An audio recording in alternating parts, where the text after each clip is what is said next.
വ്യാസ Vidya Niketan central സ്കൂളിൽ വായനവാരം ആരംഭിച്ചു. Chalakudy Panampilly memorial college retired associate പ്രൊഫസറും എഴുത്തുകാരിയുമായ ഡോക്ടർ ബി പാർവതി വായനദിനം ഉദ്ഘാടനം ചെയ്തു. ഭാരതീയ വിദ്യാനികേതൻ സംസ്ഥാന എക്സിക്യൂട്ടീവ് കമ്മിറ്റി അംഗവും ജഗദ്ഗുരു ട്രസ്റ്റ് ട്രഷററുമായ ടി എൻ രാമൻ അധ്യക്ഷത വഹിച്ചു. Jagadguru trust chairman G Padmanabhan, school manager U Prabhakaran, school principal P G Dileep എന്നിവർ സംസാരിച്ചു.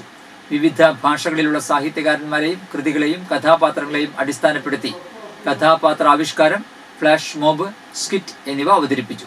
കൃഷ്ണവേണി ടി ബി സ്വാഗതവും ശ്രീഭവ്യ കൃതജ്ഞതയും രേഖപ്പെടുത്തി. വായനവാരത്തോടനുബന്ധിച്ച് പ്രശ്നോത്തരി, ലേഖനം, പ്രസംഗം, ചിത്രരചന എന്നീ വിഭാഗങ്ങളിൽ മത്സരങ്ങൾ നടന്നു.